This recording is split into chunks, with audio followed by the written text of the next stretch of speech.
相信大家搭的士嗰陣都試過想叫個司機停一停靠喺路邊，可能俾你好快落車買少少嘢。嗱，呢個時候叫司機停車，你會唔會叫佢 stop the car 呢？咁樣講嘅話，個司機分分鐘真係突然間急剎車，將架車停喺路中心，都真係幾危險㗎。至於差唔多到目的地，想叫個司機放我喺前邊落車就可以啦。大家又會唔會講咗做 Please leave me here 呢？嗱，咁樣講當然唔係咁恰當啦。大家好，我係同你一齊學英文嘅 Melody 啊。想知道點樣用英文正確表達放我落車啦，將架車泊埋一邊，副駕駛座倒車，又或者係我車你返屋企啊等等呢，咁就記住繼續睇今日嘅影片啦。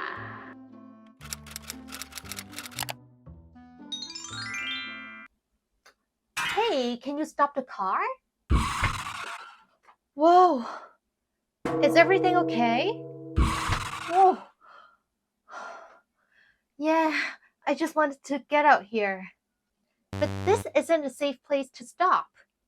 Oh, I meant stop right next to the pedestrian road. I didn't want you to suddenly stop in the middle of the road. Got it. Next time, just stay pull over and I will find a safe spot. 嗱，大家搭的士嗰陣，可能路過間便利店，你想入去買少少嘢再上返車啦。咁於是乎你就想叫個司機將架車停一停喺路邊。如果呢個時候你講 stop the car， 個司機好大機會咧係會即刻剎停架車喺路中心，而唔係揸你去路邊嘅。呢個多數係喺路面有危險情況咧先會咁用㗎。If there is an emergency, you might need to stop the car quickly. 如果有緊急狀況，你當然要即刻剎停架車啦。如果你係想個司機暫時停靠喺路邊，可能等你落車攞啲嘢啊、買啲嘢咁樣，而唔係叫佢剎停架車喺路中心，你可以用 pull over 呢個字。Could you please pull over so I can grab my bag? Could you please pull over so I can grab my bag? 可唔可以停一停靠喺路邊啊？我想好快拎一拎我個袋啊。The driver had to pull over because the engine started making strange noises. 個司機不得已咧要將架車停泊喺路邊啦，因為個引擎發出咗啲怪聲。嗱，咁引擎就算發出怪聲啊，個司機都唔會將架車 stop 停喺路中心嗰度檢查啦，佢都要泊埋一邊去檢查噶嘛。呢個時候就應該用 pull over 而唔係 stop。嗱 ，pull over 就係暫時停泊喺路邊啦。咁如果你已經到達個目的地啦，你係要停泊架車，呢個時候就可以用 pull into。Please pull into the parking lot when you arrive. Please pull into the parking lot when you arrive. 你到嗰陣咧，唔該停泊架車喺停車場啊。Can you pull into that space over there? It's empty. Can you pull into that space over there? 就係你可唔可以泊架車喺嗰個吉位嗰度啊？咁大家記住啦，喺外國搭的士私家車嗰陣咧，千祈唔好亂用 stop the car 呢個字。如果唔係咧，可能會急剎車啦，跟住你衝一衝咧，都唔知發生咗咩事。暫時停泊架車喺路邊，要用 pull over。Excuse me? Could you just leave me here? Leave you here. Are you sure? Yes, I just need to get out.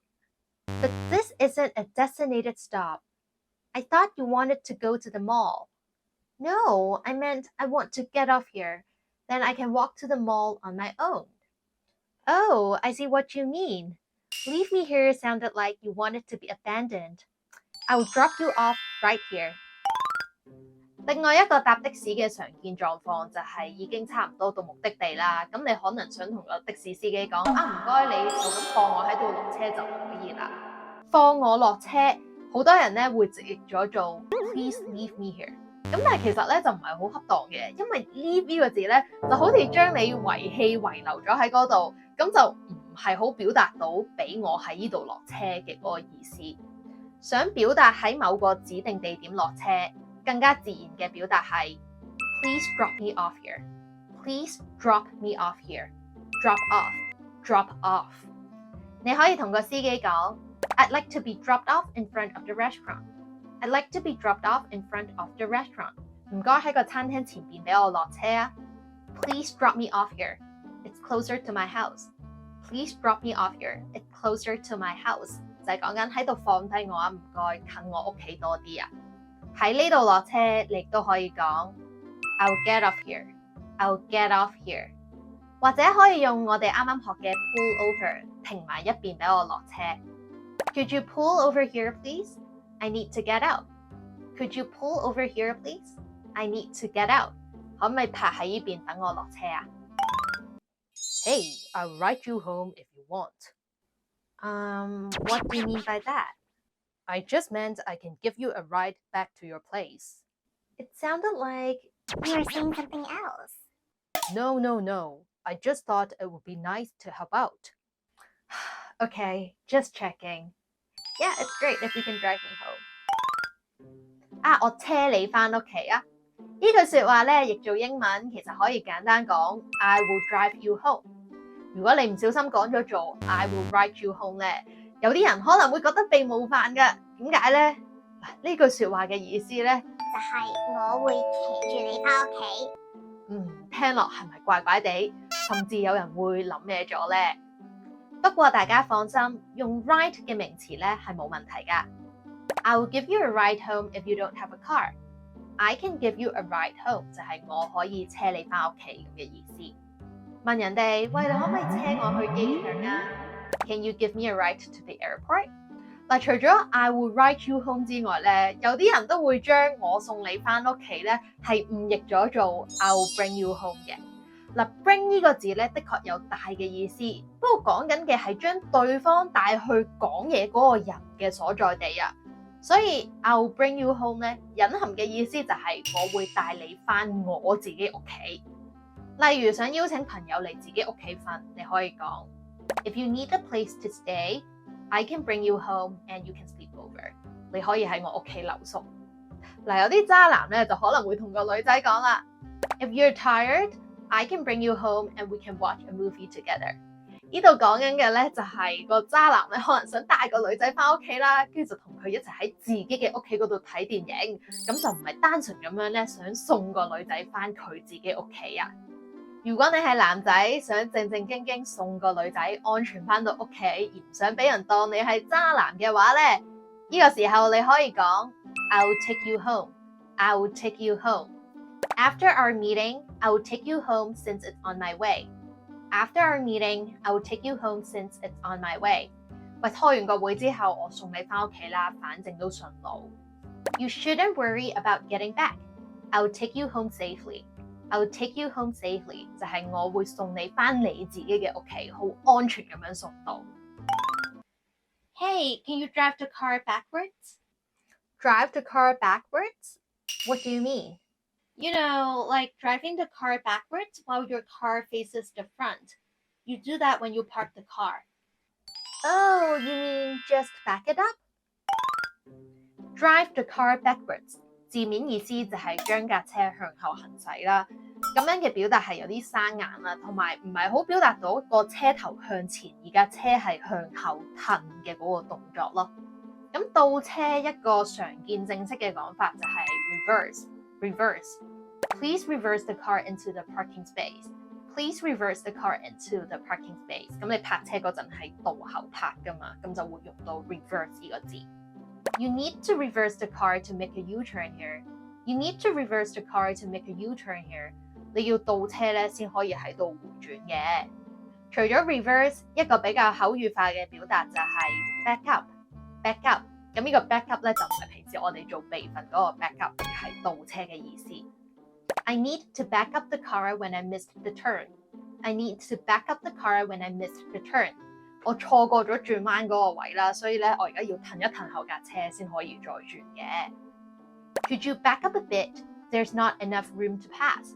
Could you back up a bit? 你可唔可以褪後架車少少啊？唔夠位過啊！